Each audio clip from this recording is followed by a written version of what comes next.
Quando falamos em tecnologia, é comum pensarmos somente nos dias de hoje, com os nossos gadgets cada vez mais legais e funcionais. Se precisamos construir alguma coisa, hoje em dia, já temos tudo praticamente pronto e é só colocar no lugar. Se uma reunião não pode ser feita presencialmente, não há problema algum em usarmos o Zoom e a videoconferência é feita em tempo real, de casa mesmo. Sem falar nas demais facilidades que existem e que tornaram as nossas vidas bem mais cômodas. No passado, como os nossos ancestrais faziam sem o uso da tecnologia? Antes de responder, que bom estarmos juntos mais uma vez. Espero que esteja tudo bem com você. Bom, seria um ledo engano afirmar que no passado as pessoas não tinham o que fazer e na maioria das vezes ficavam contando estrelas e vendo navios passarem. Não, a gente sabe que não era assim. A seguir, vamos apresentar uma série de objetos e invenções que provarão para você que o passado pode ter sido ainda mais avançado do que é hoje. Duvida? Justamente por não haver tecnologia ajudando a construir mais tecnologias. Era tudo na raça. Veja aí. Primeiro, a lente de Nimrod. Ela também é conhecida como lente de Layard. Trata-se de uma peça de cristal de rocha do século 8 a.C. Atualmente ela está em exibição no British Museum de Londres. Segundo registros, a lente foi encontrada em 1850 por Austin Henry Layard. A peça estava escondida pelo tempo no Palácio Assírio de Nimrud, no atual Iraque. Layard a encontrou enterrada sob outras peças de vidro que pareciam esmalte de um objeto desintegrado, talvez feito de madeira ou marfim. Estima-se que a lente tenha sido criada entre 750 e 710 a.C., durante o período neo-assírio.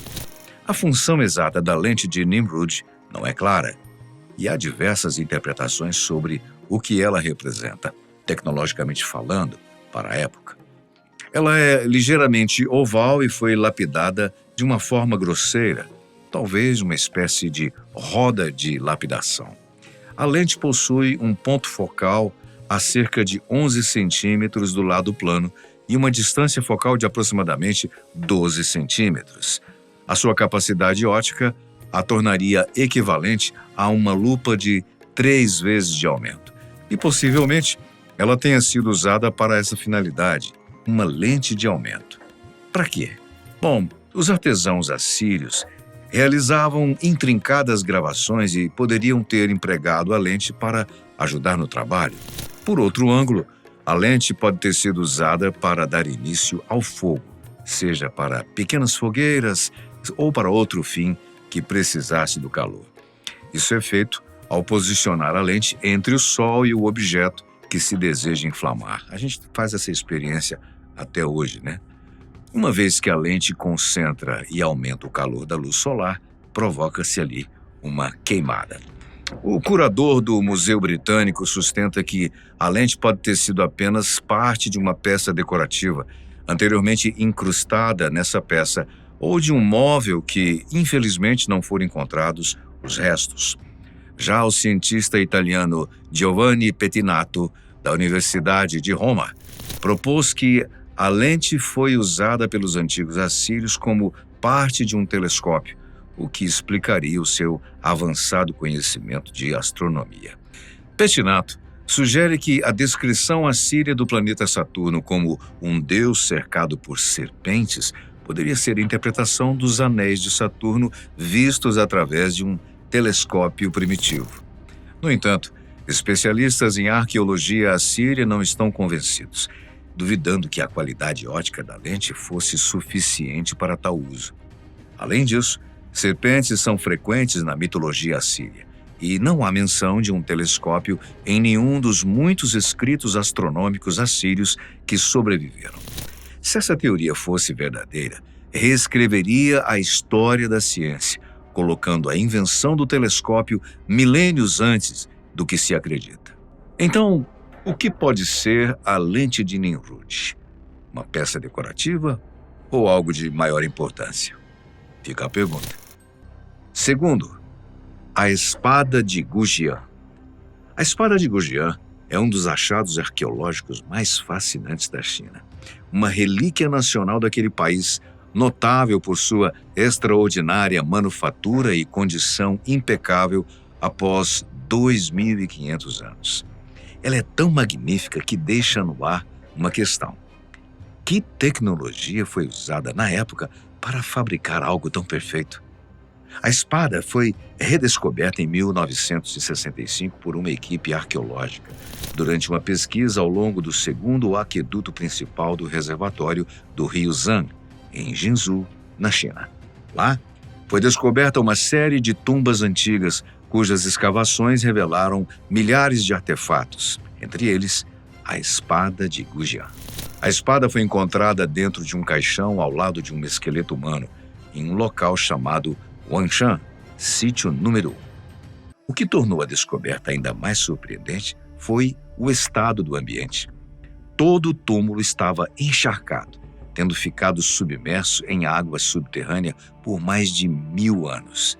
Apesar disso, quando a equipe retirou a espada de sua bainha de madeira com acabamento em laca preta, que se encaixava de forma quase hermética, foi revelada uma lâmina praticamente intocada e incrivelmente afiada. A sua condição imaculada, sem ferrugem ou danos após milênios, levantou questões sobre sua preservação aparentemente impossível. A datação por carbono colocou a espada no período da primavera e outono da história chinesa, isto é, entre 771 a 403 a.C., o que a deixa com 2.500 anos de idade. Depois, os pesquisadores precisavam descobrir a quem pertencia aquela maravilha antiga.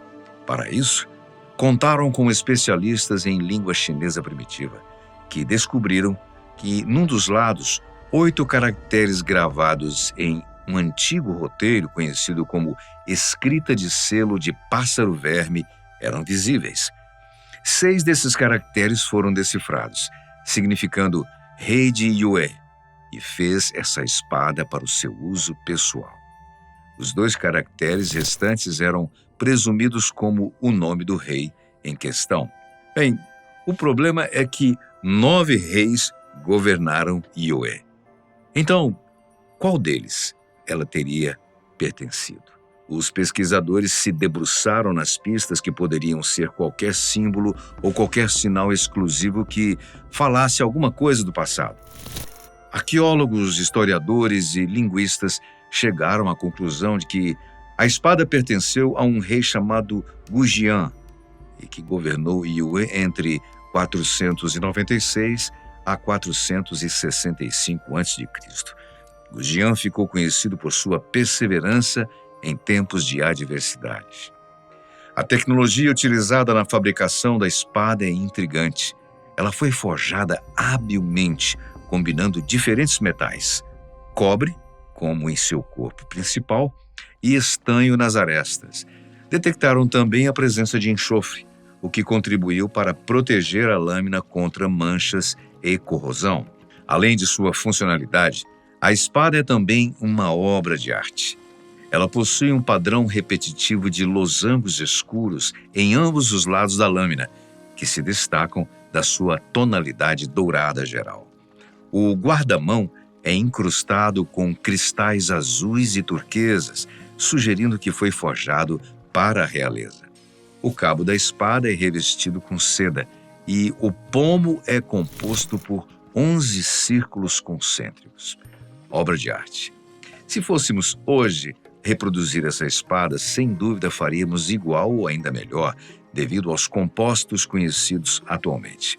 Contudo, o maior fascínio da espada de Gujian é justamente aí, na capacidade dos antigos artesãos de alcançar tais resultados tão notáveis com os recursos e conhecimentos daquela época.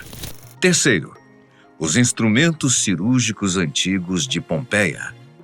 Segundo a história, Pompeia foi destruída e soterrada pelo vulcão Vesúvio em 79 d.C., evento que também acabou com a cidade de Herculano. Pompeia, por ser maior e ter sido a primeira a ser descoberta sob as cinzas, não se calou diante da catástrofe.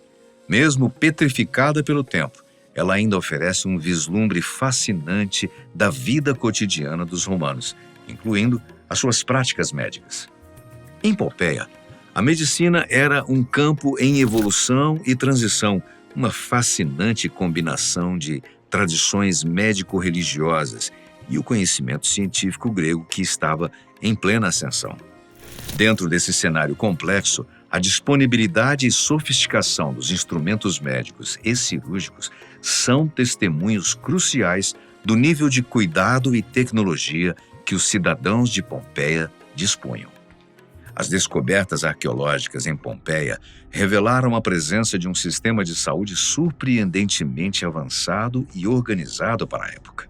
Este avanço é particularmente evidente através da vasta coleção de instrumentos cirúrgicos e médicos encontrados em locais específicos da cidade. A variedade deles demonstrou um considerável nível de conhecimento na área. Entre os achados, especificamente na casa do cirurgião, foram descobertos bisturis, fórceps, pinças, ganchos, espécies de sondas, espéculos, que são instrumentos que permitem visualizar e examinar a cavidade de um paciente, e ventosas. Como foram encontrados em casas diferentes, alguns destes instrumentos também tinham uso veterinário, o que se explica pela proximidade da casa do cirurgião com estábulos e estações de trocas de cavalos, próximo à porta do Herculano. Com tais instrumentos, era possível realizar operações de maior complexidade, que, por sinal, a medicina romana, influenciada pelos estudos anatômicos alexandrinos, já era capaz de fazer. Portanto, procedimentos como cesarianas, remoção da córnea, olha só, redução de hérnias, perfuração do crânio, amputação de membros e extirpação de tumores já eram consideravelmente executados naqueles tempos antes de Cristo. Os anestésicos eram normalmente compostos de ópio e suco de mandrágora. Quarto, hidráulis, o órgão hidráulico. Quem é músico e admira os instrumentos mais antigos, com certeza ficaria de queixo caído diante dessa maravilha tecnológica do século III a.C. Um órgão mecânico de tubos, no qual a fonte de energia que empurra o ar é derivada normalmente de uma bomba manual, como também de uma fonte natural de água, como uma pequena cachoeira ou uma queda d'água. O hidráulis, inventado pelo grego Ctesíbio de Alexandria no século III a.C., é considerado o primeiro órgão de tubos da história. Trata-se de um instrumento musical que utiliza a pressão da água para manter o fluxo de ar constante, o que permite a produção de sons por meio de tubos organizados em fila. O órgão inventado por Ctesíbio consiste basicamente em 3 partes principais, sendo a fonte de ar, que é como um reservatório ou câmara que contém água, a qual é usada para regular a pressão do ar, o sistema de tubos, composto por tubos de tamanhos variados, cada um produzindo um som diferente, dependendo do seu comprimento e diâmetro, e o mecanismo de controle, ou o teclado, que permite ao músico abrir e fechar os tubos, controlando quais notas são tocadas. O funcionamento baseia-se na pressão da água, que equilibra e mantém o ar em movimento constante para os tubos, o que era uma inovação em relação a outros instrumentos de sopro da época, que dependiam exclusivamente da força dos pulmões. O hidráulis antecipou o movimento dos órgãos modernos, já que foi uma ideia primordial na construção e evolução dos teclados posteriores. A partir dele é que os controles das notas tornaram-se mais dinâmicos, com a possibilidade de sons polifônicos, isso é, tocar múltiplas notas simultaneamente, o que ampliou o repertório musical e as possibilidades de execução. Quinto, o disco de Festus. Sem dúvida, é um dos artefatos mais curiosos e enigmáticos da civilização minoica, descoberto na ilha de Creta, na Grécia. Mais de um século após a sua descoberta, suas inscrições permanecem indecifradas, alimentando assim a imaginação de acadêmicos e gente interessada nesse assunto. O disco foi descoberto em julho de 1908 pelo arqueólogo italiano Luigi Pernier, durante as escavações do Palácio Minoico de Festos, na costa sul de Creta. Ele foi encontrado na parte norte da cela principal de um depósito subterrâneo, juntamente com uma tabuleta linear A. Essa tabuleta, cujo nome foi cunhado por Arthur Evans, é um dos 2 sistemas de escrita utilizados na Creta minoica anteriormente à sua sucessora, a linear B micênica, utilizada para grafar a língua helênica dos invasores indo-europeus oriundos do continente, por volta de 1450 a.C. O outro sistema é a escrita pictográfica, ou pelo menos, corretamente falando, hieroglífica cretense. Sei que você não deve ter entendido nada, é bom pesquisar sobre, né? Não cabe num vídeo todas essas explicações. Feito de argila fina intencionalmente cozida, o disco é quase completamente cilíndrico, mede cerca de 16 centímetros e quase 2 de espessura, com bordas arredondadas. O que o torna notável é que suas 241 ocorrências de 45 sinais distintos foram criadas pressionando carimbos individuais na argila macia antes da queimada. Isso o estabelece como um dos primeiros exemplos do que pode ser considerado impressão com tipos móveis, sistema utilizado até hoje por pequenas gráficas. O texto é disposto em uma espiral contínua em cada lado do disco, que se lê no sentido horário, de fora para o centro. Linhas radiais dividem essa espiral em 61 grupos de sinais, conhecidos convencionalmente como palavras, cada uma contendo de 2 a 7 sinais. Embora suas características únicas tenham inicialmente levado alguns cientistas a suspeitar de uma farsa, o disco é geralmente aceito como autêntico pelos arqueólogos. Isso foi reforçado pela descoberta de outros artefatos em Festos com sinais idênticos, como o sinal do pente, encontrado na parte inferior de uma tigela, e um selo administrativo. A datação do disco é estimada entre 1850 a.C. e 1600 a.C., correspondente ao período Minoico Médio III. O maior mistério do disco de Festos reside no seu texto. Apesar das muitas tentativas de decifrá-lo, nenhuma teoria foi universalmente aceita. A maioria das interpretações linguísticas assume que a escrita é um silabário, com base na proporção de 45 símbolos para 241 ocorrências, o que seria demais para um alfabeto e pouco para uma escrita ideográfica. No entanto, não há consenso sobre a língua subjacente. Foram sugeridos grego, hitita, egípcio e luvita. O que pode ter sido esse disco, hein? Sexto, a tecnologia por trás dos navios Nemes. Durante o reinado do imperador romano Calígula, no século I d.C., foram construídas 2 impressionantes embarcações, ambas no Lago Neme, com dimensões diferentes e funções que ainda permanecem um mistério. O maior dos navios era um verdadeiro palácio flutuante, luxuosamente equipado com mármore, pisos de mosaico, sistemas de aquecimento, encanamento e até banheiros, um nível de sofisticação tecnológica que só seria visto novamente séculos depois. Acredita-se que Calígula tenha se inspirado nos estilos de vida extravagantes dos governantes helenísticos de Siracusa e também do Egito Ptolomaico para conceber aquelas embarcações. Os navios foram finalmente resgatados do fundo do lago em 1929, mas infelizmente o seu destino ainda foi mais trágico. Ambos foram destruídos por um incêndio em 1944, durante a Segunda Guerra Mundial. Essa história, inclusive, é interessante. Há registros de que Um dos navios foi realmente removido com muita dificuldade em 1929, enquanto o outro somente em 1931. Na verdade, ao longo dos séculos, não faltaram tentativas de resgatar os lendários navios de Nemi. Contudo, em vez de salvá-los, a maioria dessas tentativas acabou causando mais danos do que benefícios. A primeira tentativa relatada ocorreu em meados do século XV, quando o senhor de Nemi, o cardeal Próspero Colonna, decidiu tirar as embarcações do fundo do lago. Ele então contratou o arquiteto Leão Battista, responsável pelo projeto original da Fontana di Trevi, em Roma. Battista concebeu uma solução ousada.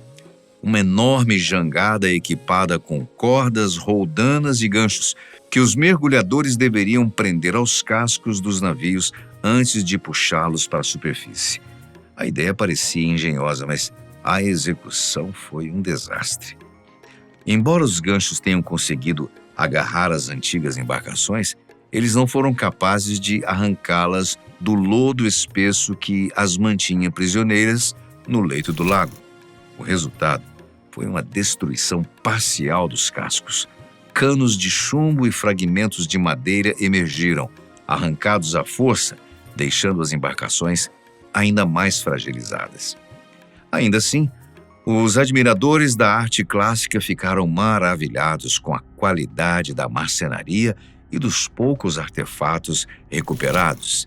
E assim, sucessivas tentativas, cada uma mais desastrosa que a outra, fizeram com que as operações fossem temporariamente interrompidas, até que se achasse uma solução melhor.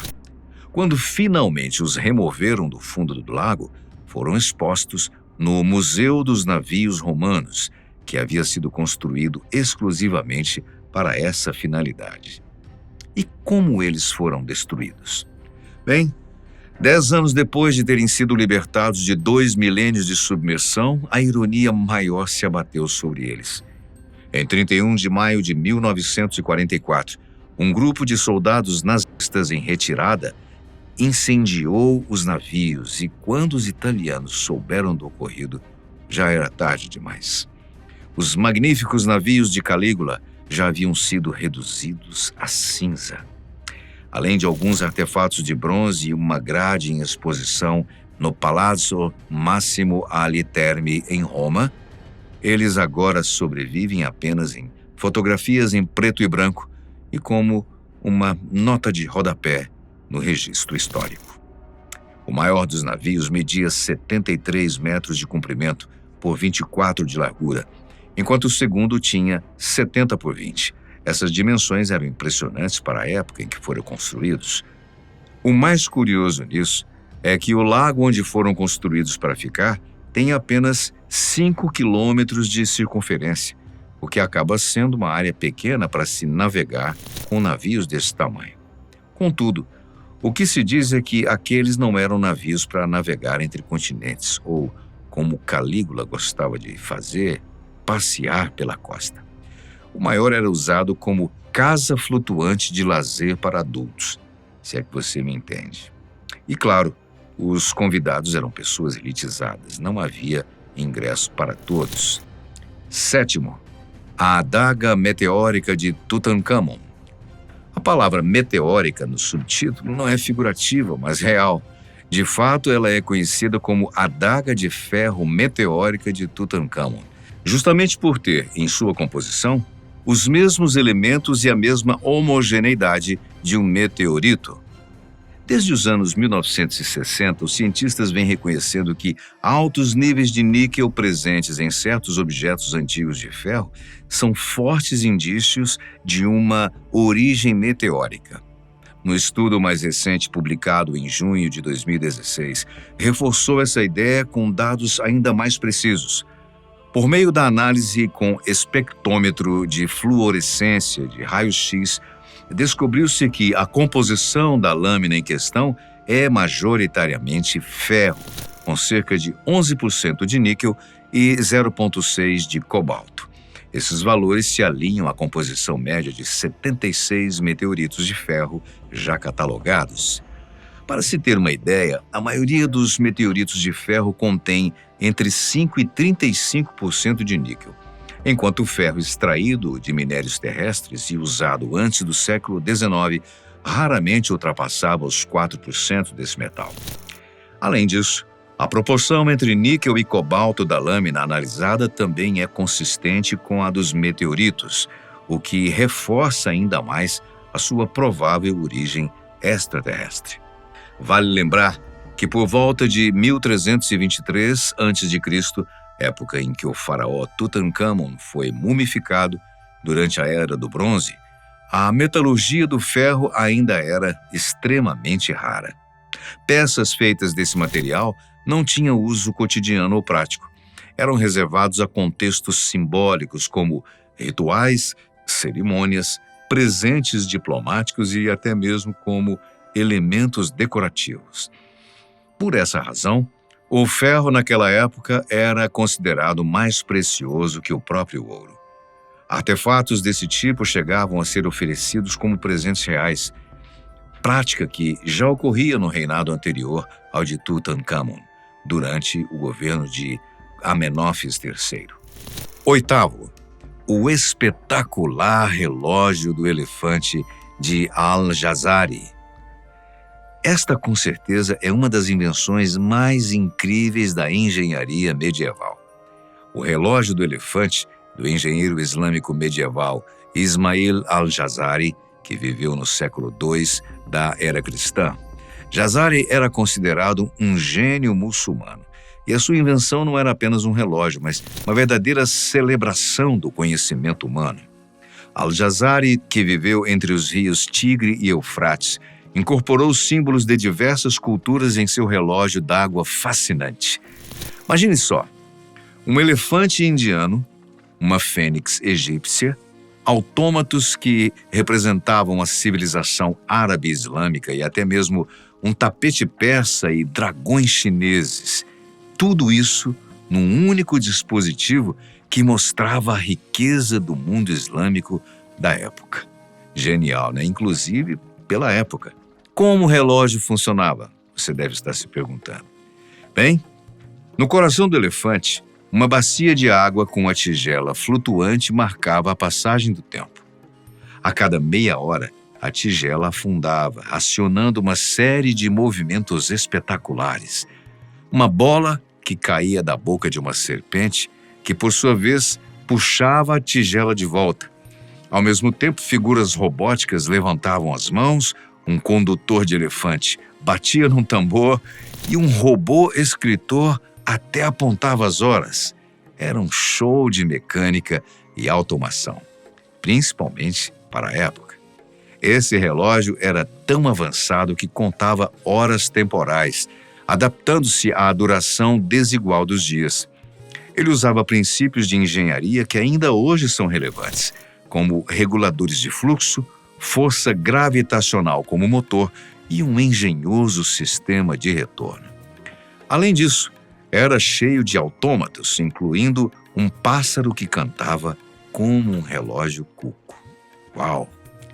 O impacto do relógio do elefante é tão grande que ele inspirou diversas réplicas modernas espalhadas pelo mundo, de Dubai à Suíça e até mesmo na Turquia e Arábia Saudita. Elas comprovam que a genialidade de Al-Jazari continua a encantar e a inspirar. O relógio do elefante é, sem dúvida, um contador de histórias do tempo. Uma máquina que narra a rica fusão de culturas e o brilhantismo da engenharia medieval. E então, qual dessas invenções você mais curtiu? Difícil dizer, né? Mas deixe nos comentários as suas impressões e se nós esquecemos alguma delas que você gostaria de acrescentar. Muito obrigado pela sua companhia nessa viagem que fizemos pelo tempo. A gente se vê num próximo vídeo.